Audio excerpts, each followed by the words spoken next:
I believe that we're live. Good morning and welcome back to the Money Advantage podcast. This is Rachel Marshall and my co-host Bruce Wayner, and we have not one but two special guests with us today.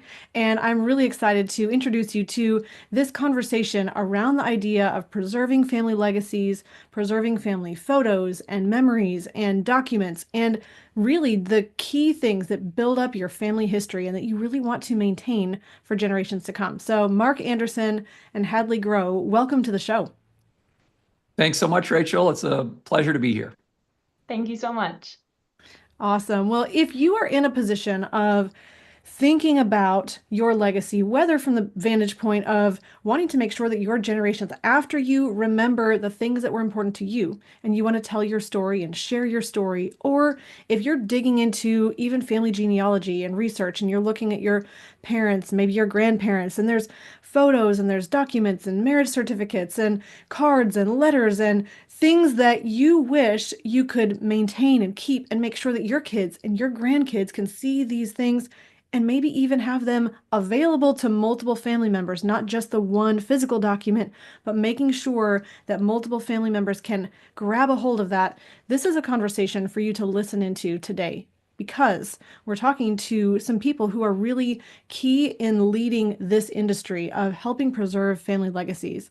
And so it's just so valuable as a part of your legacy and thinking about your family story. So I'm going to let you guys tell a little bit of your background and stories, but I do just want to give a little bit of background before we do that. And so I do know, Mark, you kind of started from the IT space. You came from Fortune 100 companies, brought a lot of best practices and value from that space. And then you said you're a self-proclaimed computer nerd with a deep love of helping people overcome challenges.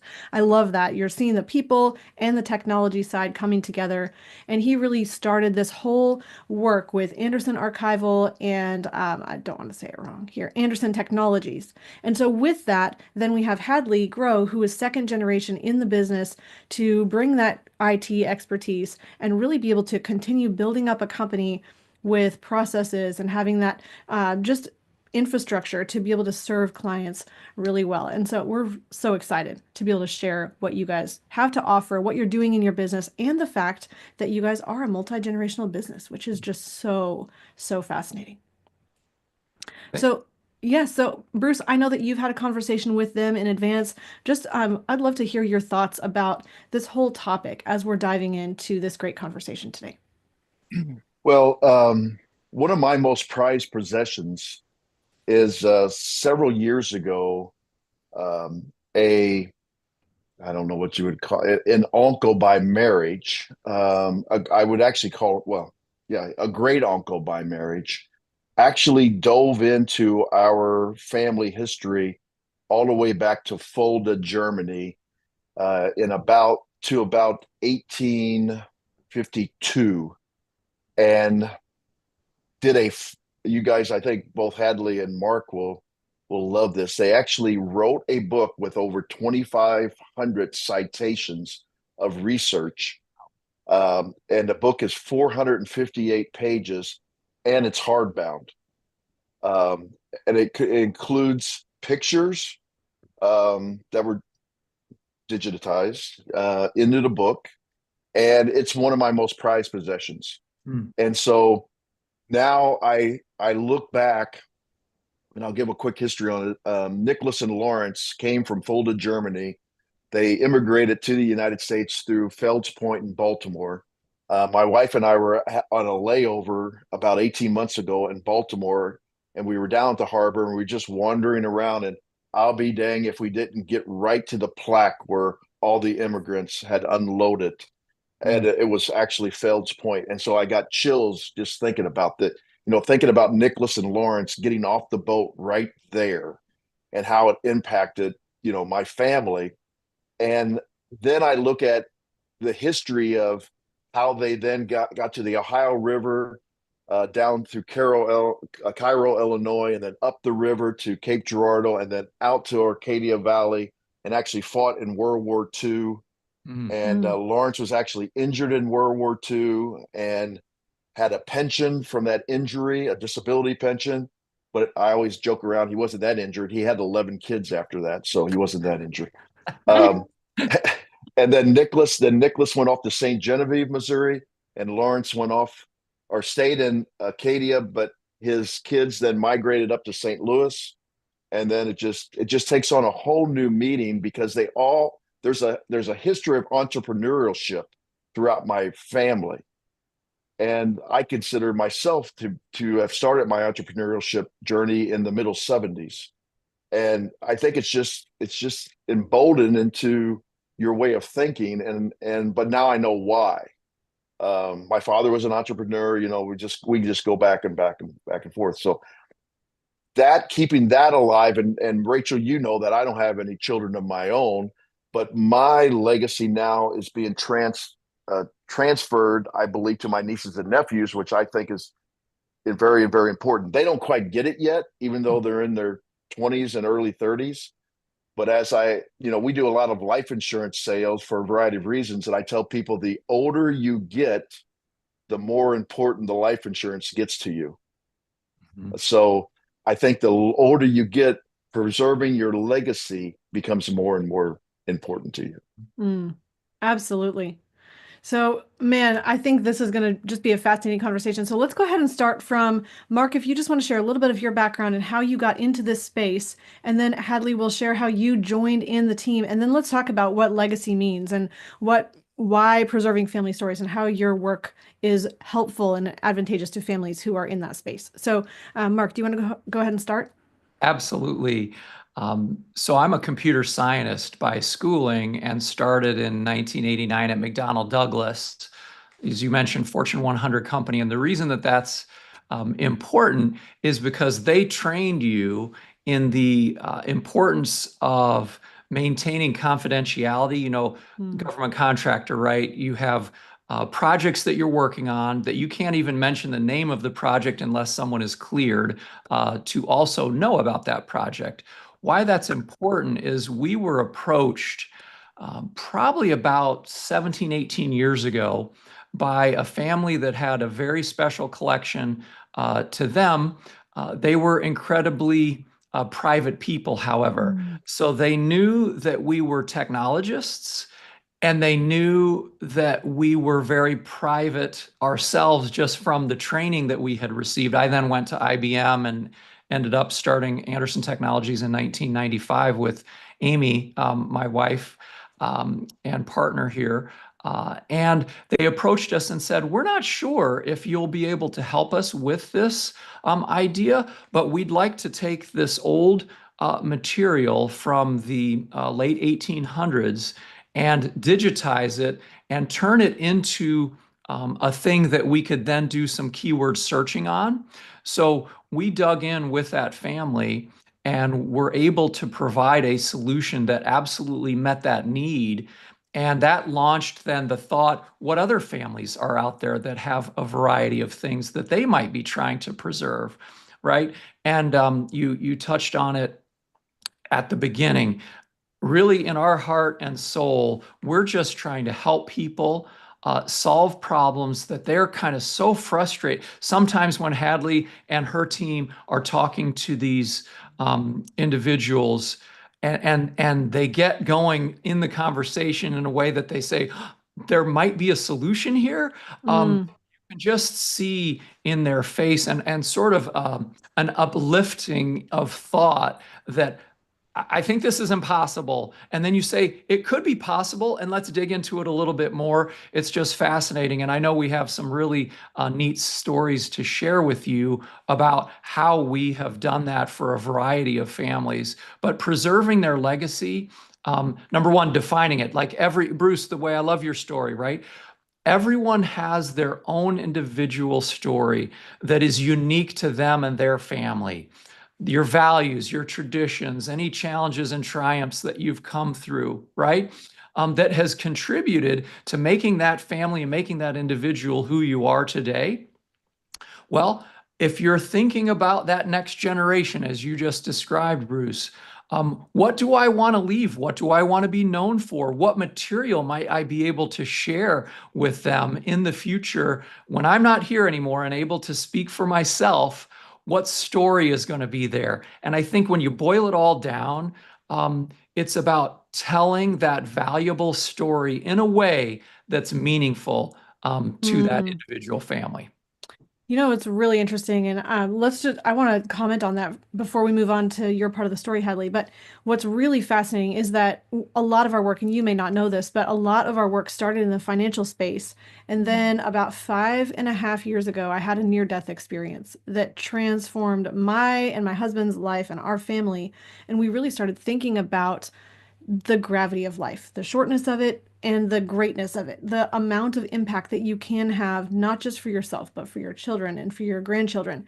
And that sent us on this huge journey to really think about how do we want to make sure that we don't just pass down money and an estate plan and say, well, they have, whatever assets financially, but how do we make sure that they know how to use them, that they grow up with the values that we would have instilled in them, that they have the opportunity we would have created. And so we started writing all of that down and we connected that to our estate plan. And that turned into a book called Seven Generations Legacy that is now available. And what I love so much about the work that you guys are doing is that as somebody, so we help them go through this exercise of really understanding what the meaning of their family is. How do you understand your values and your ideals and your vision and your mission? What is the team of your family about? And some people can clearly identify that, especially if they already have a multi-generational business or they're in a position where they've built up something great in terms of a family enterprise.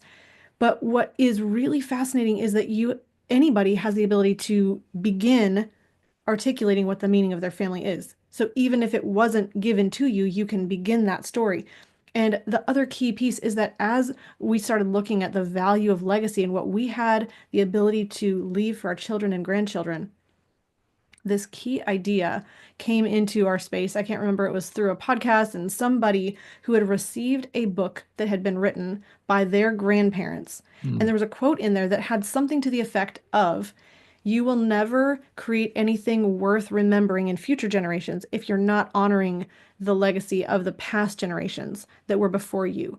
Something to that nature. And of course, the quote was a little more elegant than I'm stating, but there was a piece of really preserving our family story that sent us on this mission to go do genealogy research and uncover, stuff through ancestry.com and pull the family pictures. And that turned into a whole mission of archiving in our family and recording stories of family members and putting pictures up on the wall. And so it's really fascinating to me that the mission that you guys have to be able to preserve those things is so, I mean, it's a near and dear to my heart, but it's not even just like if cerebral. It's something that is in my heart because I know the importance when I look at that family wall of our 5+ generations of pictures on the wall. It's just so valuable to know that you came from somewhere and you had roots. And so you guys are helping people do that and keep those stories and keep those pictures, keep those memories, keep the things that they can touch and feel that are tangible. And so man, I'm just so excited about what you guys are doing.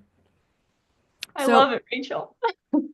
so Hadley, how did you come into the picture then? This sounds like it's been going since 1995.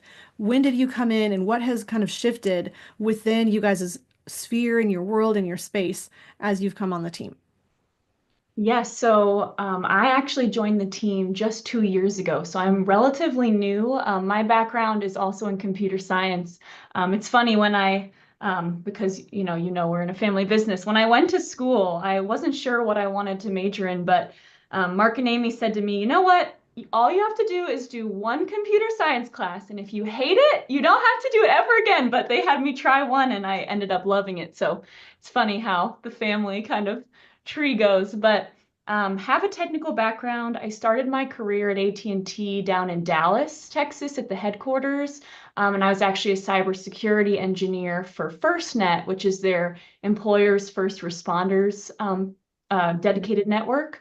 So I was down there doing a lot of transformation, a lot of architecture. And then I kind of started dabbling in more the technical project management space and had been talking with Mark and Amy a lot about, what's going on in the business? What are the needs? We've really been working to, scale and grow and bless more lives as, they are reaching, potentially retirement age in the future, and how can that continue beyond the two of them. And so my husband and I joined the firm together 2 years ago, and I started on the Anderson Technology side, doing more project management, but this past year I've had the opening and opportunity to come to Anderson Archival, which has been so special because, as you said, Rachel, I mean, the your heart and soul just connects with the message so much, and our team is so incredible. They're very,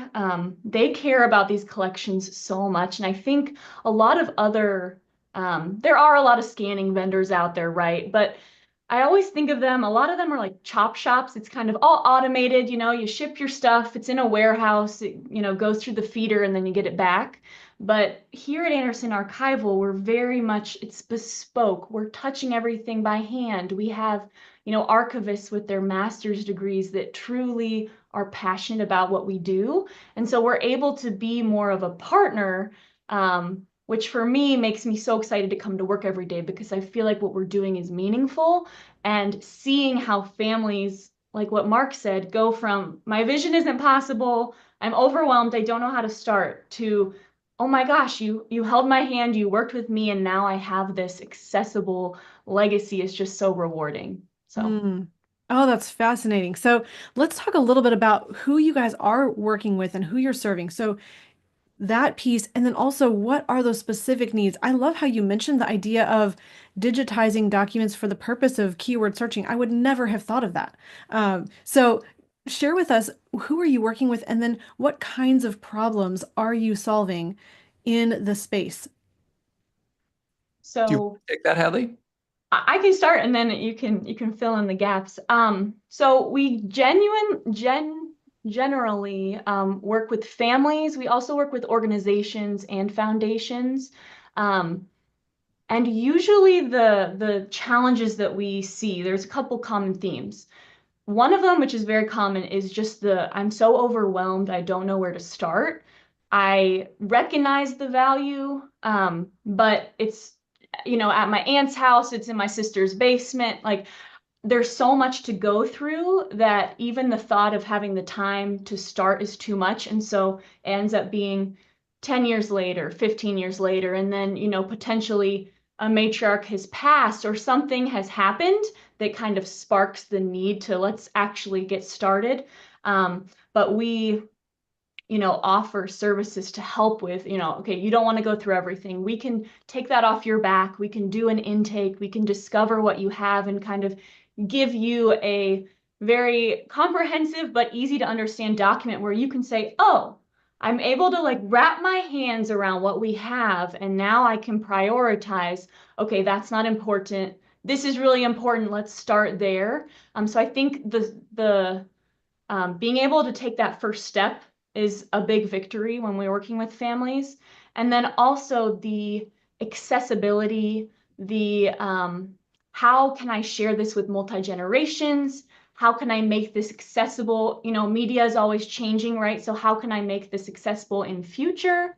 And then, yeah, how can some people have really big collections, Mm. especially if you're with a foundation or a multi-generational family.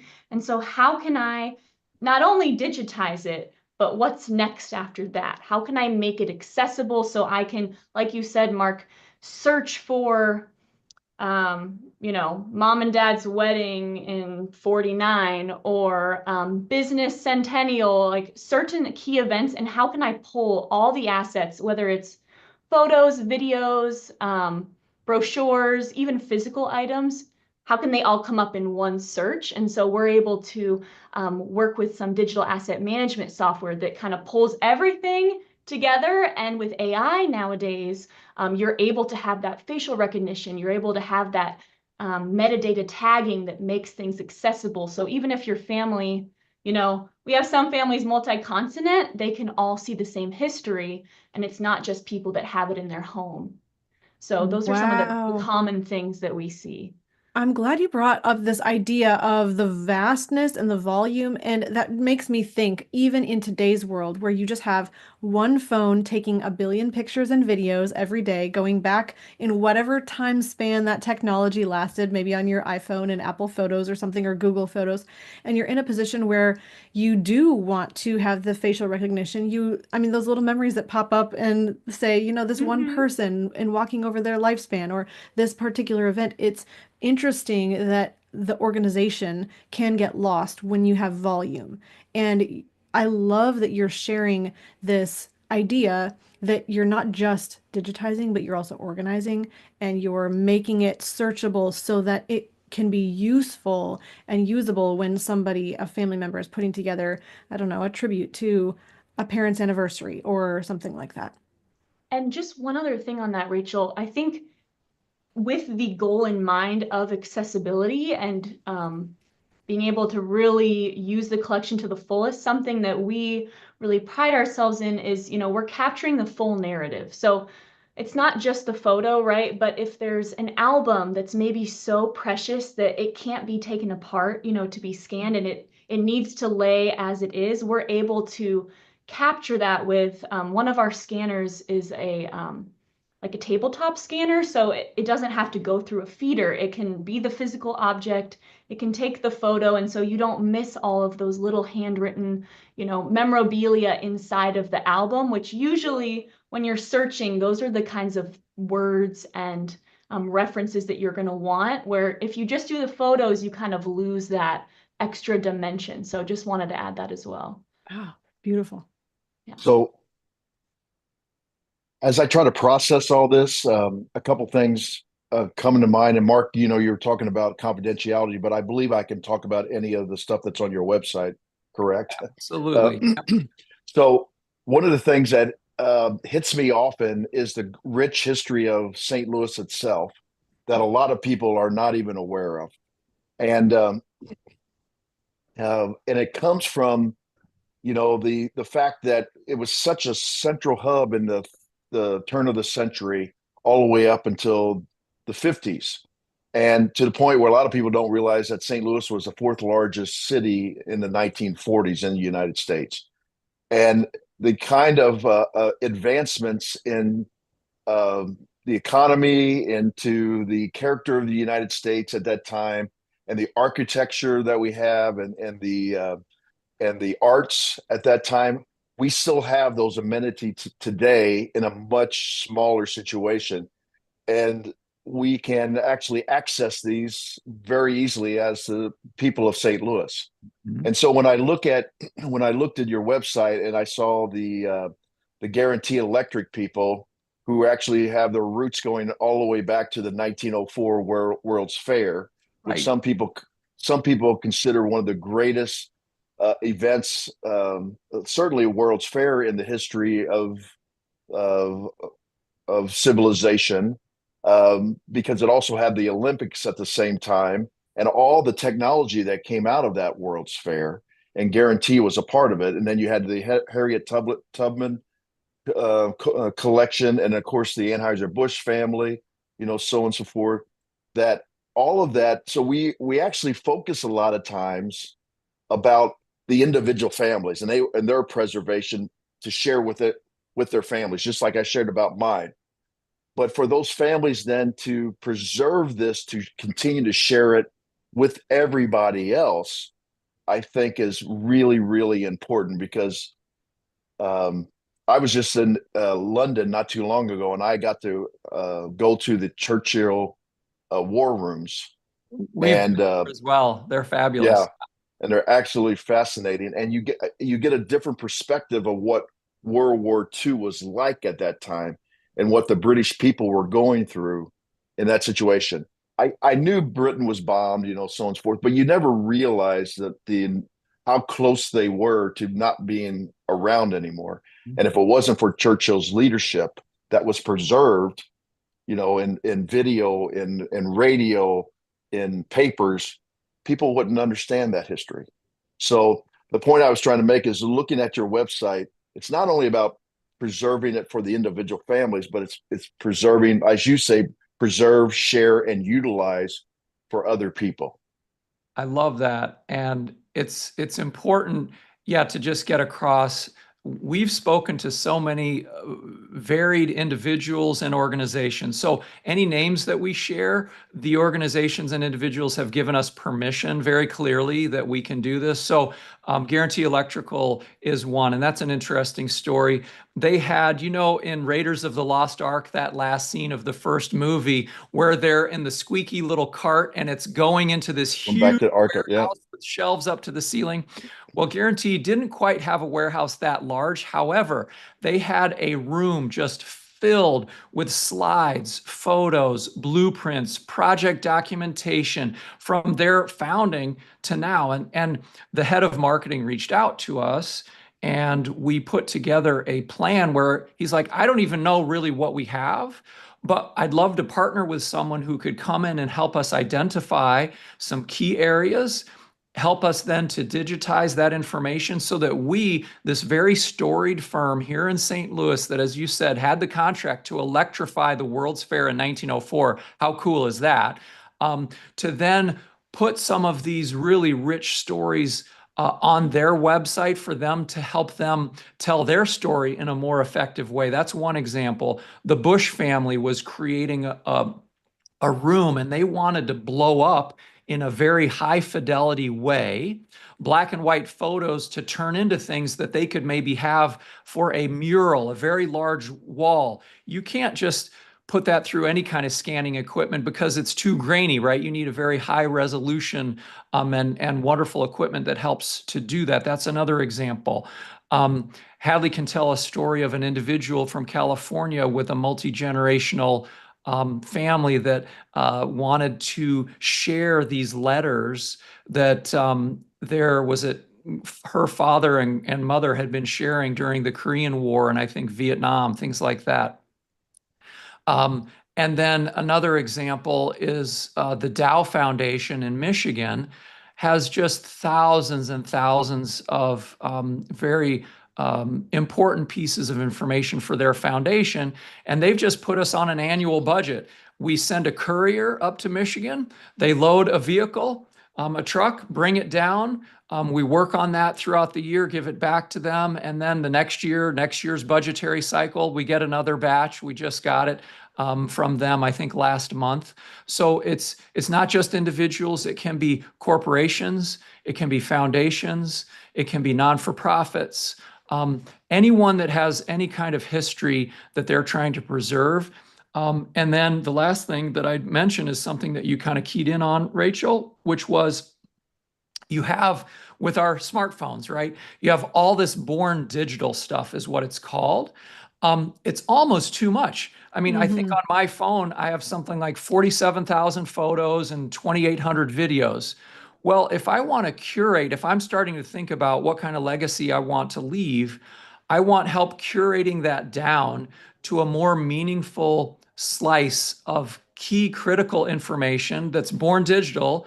And then I want to be able to marry that with photos from my mom and dad that just had film cameras and old slides and things like that. How does one do that in an effective way and be able to then present it? It could be turned into a coffee table book. We could, with a partner, make a 30-minute video about your family that you have an interview with the matriarch and patriarch, say, of a family business, how it got started. Then you're interspersing these black and white photos that have gotten scanned into the video. You could zoom in on a marriage certificate. You can do all kinds of creative things that help that organization or family tell a story in a very rich and meaningful way. We've had people, Hadley can tell you, when they get delivered the final product, they just start crying. It's so, so touching to them. And it's so, you can tell how important it is, these, say, letters that now are preserved forever. And I can share them with the 20 nieces and nephews, Hadley mentioned, on different continents, and I could never do that if, well, I'll mail you these 2 boxes of letters. That's never going to happen to 20 different family members all over the place. So anyway, as you can tell, we get so excited about this stuff because it's so meaningful to the folks that we help. Oh my goodness. And I can see why. I mean, this is so just expansive in the way that you're sharing. I mean, it's not just telling a story in the form of maybe a written book. It's not just creating a video to articulate a story. It's not just preserving photos. I mean, when you talked about the scale of what was happening with, I think you said it was Guarantee Electric. I mean, that is fascinating for you to be able to walk into a place where they've maintained archives and documentation for a long time, and now they have this long story to tell. And when I'm hearing that, I mean, it's almost like you're creating museum quality, museum worthy displays of museum worthy things. I mean, that's, I don't know if there's a better way to articulate that, but that's what I'm hearing. I love the fact that that resonated with you, Rachel, because we're called Anderson Archival for a reason. It's not Anderson Scanning Company. Not to denigrate the process of scanning, it is important. You've got to do it absolutely perfectly, but it's when you're thinking about presenting and preserving an archive, Hadley touched on it, that could, as say, remember, we had VHS, right? Then we had CD-ROMs, then you had DVDs, then you had Blu-ray, right? So technology just marches forward. Well, if you had something originally on a VHS, that say 100 years from now, you want to be able to present it, let's say holographically. We don't know. You don't know what's going to be invented in the future. So an archival mindset says, how am I going to preserve it as these mediums change and we march forward? And that's what we also help firms do. Give us all your, through partnerships with others, give us your microfiche, give us your VHS cassettes, your Betamax tapes. You want to put that online on a video that someone's going to play in YouTube? Great, we will transform that for you. You want a handwritten letter? Here's the funny thing. I don't know about your children, Rachel. Obviously, it sounds like you've got a young one right there. I've But got three, 13, 5, 1. So some okay, of them know more and care more. Yes. so the question though that I have is, can your kids that are older read cursive? Yes. Awesome. Yes. That's because probably you as a mom has said, this is important. You need to learn how to read cursive. We Yes. know kids, high schoolers, they cannot read cursive. And so if you have all these cursive letters between grandpa and grandma, they're like, that's Greek to me. I don't know what that says. So we have transcription, sir. We can transcribe things, right? So that if I can't read cursive, I now know what this letter says. And oh my gosh, it's talking about mom or aunt, Kim or, whatever. So you'd never think, because you know how to read cursive, you never think, oh, everyone knows how to read cursive. Well, younger generations, not all of them can. And that was just a fascinating thing that we discovered. We've had people, I guess this is maybe not quite PG-13, but they had a marriage certificate it was only one of them in the world, and their cat peed on it. And it stained the document very badly. And they wanted to know, is there anything that can be done with this? And we were able to digitally erase the stains. Wow. And here's the what it would have looked like practically new. And that they put it in a frame. It was amazing. World War II maps where the platoons, anyone who survived a particular campaign, would sign the map basically of the battle that they fought. I didn't realize this was a thing, and I'm a history major. Well, I wanted to be a history major before I pivoted to computer science, and I didn't realize this was a thing. And there's a story about how a historian here in St. Louis was in France around a kitchen table with a French family, and they got to talking, and he says, oh, I have one of those maps. He gets it out, unfolds it, and I'm not making this up. Her family member signed this map. And he said, you need to, this shouldn't belong with my French family. It belongs to you. So he gave it to her. She brought it back to St. Louis. We digitized it. And they had a multitude of family members that they wanted a very high definition color reproduction to be able to be made. And it was double-sided so that they could then get these big maps printed with all the signatures on them of all the soldiers that survived the campaign. Their family member was on there, and they distributed them across, the states to the families. And then the original got put between two pieces of glass with a big frame around it so that you could flip it over this way or this way and see both sides. So, I mean, talk about creativity and serendipitous meeting. Wow. Right? She couldn't believe it, Wow. and she had tears in her eyes. So, I mean, I should stop talking because we just get so excited about Oh, this. well, I think, man, there's just so much packed in, and I love you guys sharing the practical details and what you've actually done and the stories. That's just so relevant to someone who's listening and recognizing a piece of their family history or I mean, just the needs that they may have. What's interesting that's on my mind as I'm thinking about what you're sharing is I think you have these competing needs in today's era for minimization. I mean, many people don't keep all of the things because they just don't want attics and rooms and stuff full of uh, things that are irrelevant. I guess maybe that's the word that I'm looking for. The things that maybe they don't see as meaningful. But I mean, you mentioned the technology change. My mom just gave me VHS tapes of me riding horse, and I did barrel racing and 4-H when I was a kid. And I was thinking, I don't have a VHS player. Should I just get rid of these? And she was like, well, maybe your kids are going to want to see that. Mhm. And I thought, well, yeah, but is it really that important? Is it little stuff that I should just minimize and get rid of, or is it something I should maintain? And so I think we have two sides of it. We have the old technologies that have changed and that become irrelevant, people can't access and use anymore. And then you have the prolific nature of the digital world that creates way too much almost, and yet it still fits in your phone, so it doesn't feel like clutter around your house where you'd be a pack rat if you actually kept boxes of photos that large. So I think the challenge in is how, and maybe this is not a easy question to answer, but I see this change of technology, things becoming irrelevant. How do you decide what to keep? How do you maintain the things that are necessary and keep them in a format that does work? And I mean, maybe the answer is work with Anderson Archival because it seems like there's just so many problems with keeping things or not keeping things that you guys are able to solve that maybe people have not been able to reconcile in their own mind. That's such a great question, Rachel. And I think I loved hearing a little bit more about the services you offer as well, because it's so much easier when a family has, we have consulting services, but it's easiest when a family's already thought through, like, what are our core values, right? Who are we as a family? Because when you're having to look through things and decide what is relevant, what is not, you really have to be guided by that core North Star of what is our family purpose.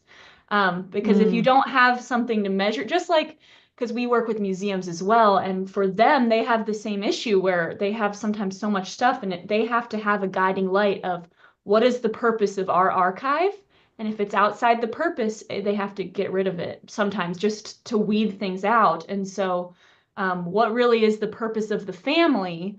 And um, starting there, and then from there, going through everything and having that measuring stick to realize, okay, what is relevant, what is not. And sometimes, the things that aren't relevant, that people don't want, they get rid of them. But the core things that they do want, they will rehouse in archival grade storage so they physically will not degrade. So there are Mm. options for that as well. But I think the question you pose about how do we keep it in a format that will, maintain? I mean, we never know what's coming next, but what we do is we always are researching and we're always transforming things into the, newest version. And we use very high resolution TIFF.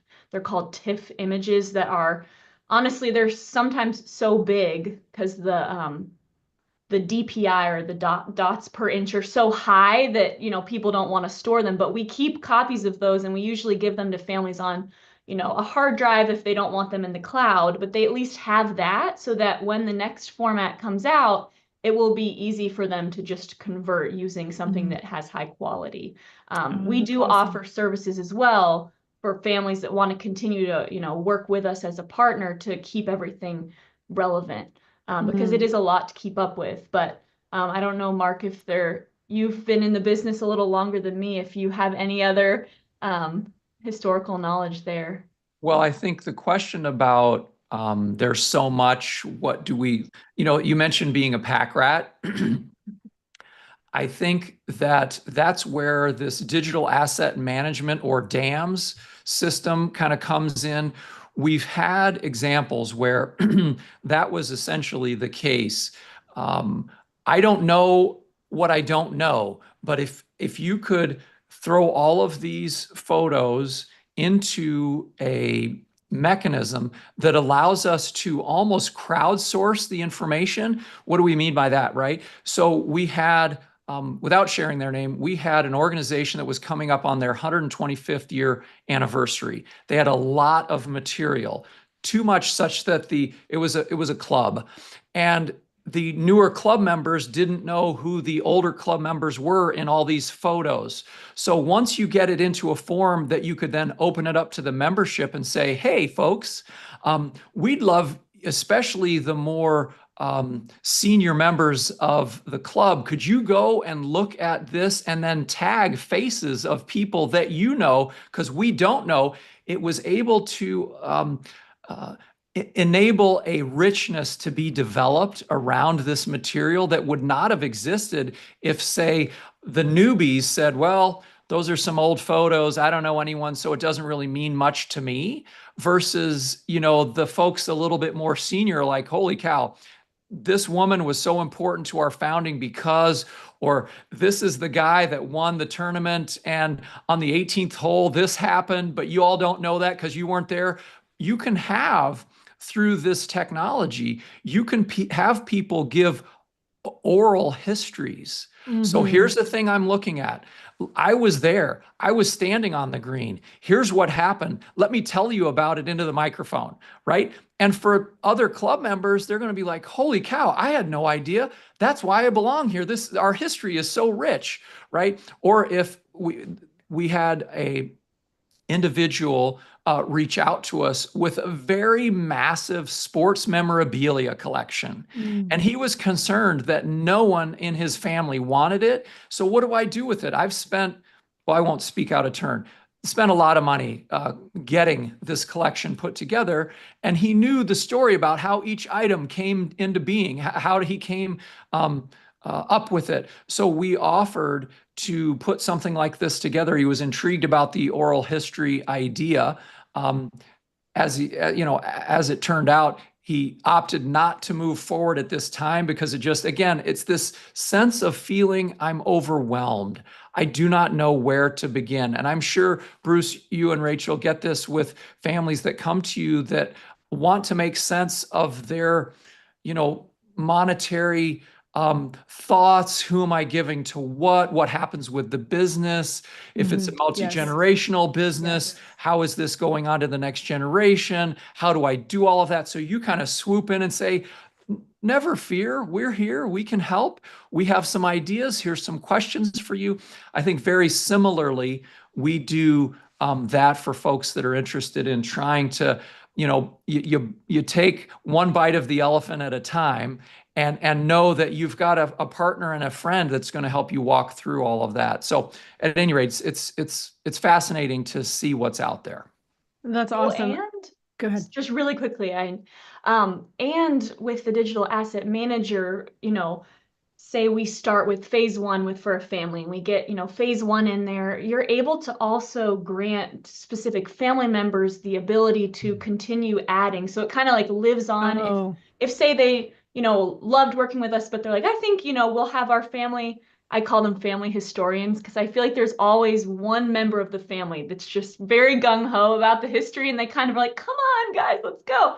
But sometimes they'll just have a family contact who's kind of the one in charge of maintaining it. But you can have multiple family members continue to add, and it will, recognize if there's a duplicate, it won't let you, have that data sprawl. But people can continue to contribute, can continue to crowdsource, and also have those relationships with different items so that if you are on one, you can say, oh, these are all the children that are related, and you can kind of see the context in one. But I always like seeing families because sometimes they'll want to work with us, afterwards of, hey, can you just sort of manage our collection. And if we have questions, continue to help.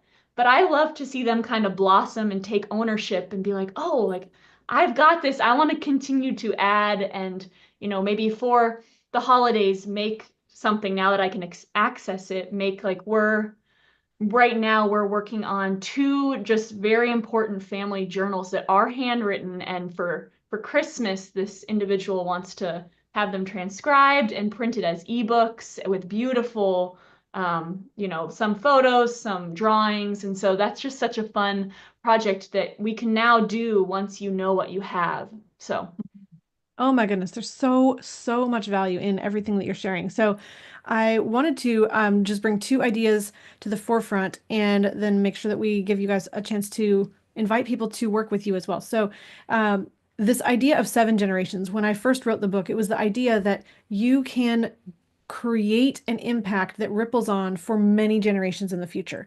You can not just leave wealth and physical assets to generation 2, but you can equip and develop the stewardship of that generation 2 to be able to carry on and do the same thing for generation 3 and so on, so that the story continues, so that the value of the family, the strength of the family continues. And I then was presented with another idea that you could think of yourself, or yes, yourself, as the middle of a 7 generation continuum. So reaching forward, reaching back. And so this idea came into play when we realized that if I interviewed the oral story of my grandmother, who is currently 94, and she can tell me the story of her parents and grandparents where I don't have the physical memory, the personal relationship and experience, but she can go back 2 generations from her. So that's 1, 2 to her, to my parents, to me, to my children now. That's spanning 6 generations. If she tells that on film, we're already reaching 6 generations with that story of the immigration from England that I wouldn't have known personally, that my children are able to hear and view. And so I love that you guys are talking about that within organizations or within families where you have somebody who did have that firsthand experience, then being able to share that and bring that forward. So just how beautiful are you creating roots and identity when somebody knows where they came from, where their organization came from, where their family came from. So that's so beautiful. I wanted to spend more time digging into the multi-generational aspect of your business. I'm looking at the time and I'm realizing that let's first, before we run out of time, if somebody is curious or their interest is piqued because of any particular story you've shared today or any particular idea, and they want to reach out and have a conversation with you or ask you that question, I thought this particular thing was impossible, maybe it could be possible. How do they connect with you? And I know that you guys had a offer that you wanted to share as well that had to do with going through a legacy process. And so can you guys share, how would somebody reach out to you and connect with your team and take advantage of that? absolutely. There's a few different ways. We have Marcia Spicer, who's our wonderful, client executive. And the great thing about Marcia is she was on the team. She's done all of the work herself, and now she's kind of graduated to helping clients. So we can provide her information to you. It's just mspicer@andersonarchival.com, but she'll be that concierge. She'll work with the family and kind of understand where are you at and where could we best maybe point you in the right direction of where to get started.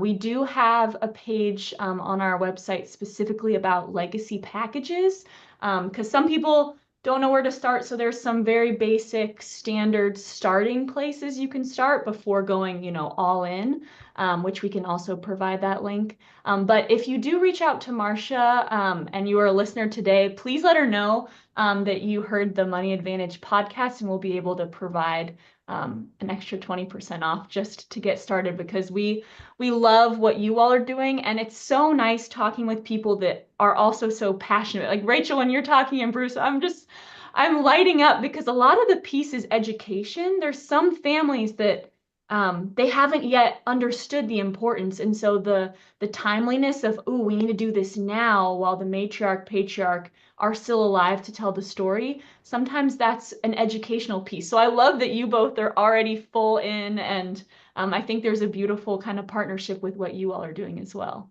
Hadley, for folks who feel a little bit more comfortable just on the phone, what phone number would you share?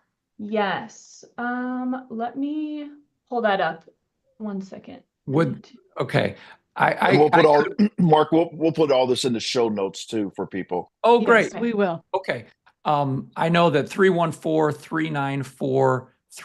314-394-3001 is the Anderson Technologies main line. And whoever picks up, if you just say, I'd like to speak to Anderson Archival, they'll transfer you over to that department. So for those who are more Awesome. comfortable with the telephone, but once again, Marcia Spicer, it's MSPICER at andersonarchival.com. And Awesome. we would love to talk with anyone who has even what you might consider to be just the silliest of question. There is no such thing as a silly question. We're here to help families, help people, help organizations in whatever way you say you're trying to kind of break through. So we'd welcome that. That's fascinating. And can you give that phone number again? I know it ended in 3001. What was the beginning of the phone number? 314-394-3001. Awesome. Okay. And just so that it's here for anyone listening online, I think I have the link for you guys with the legacy packages. Do you want to share that as well?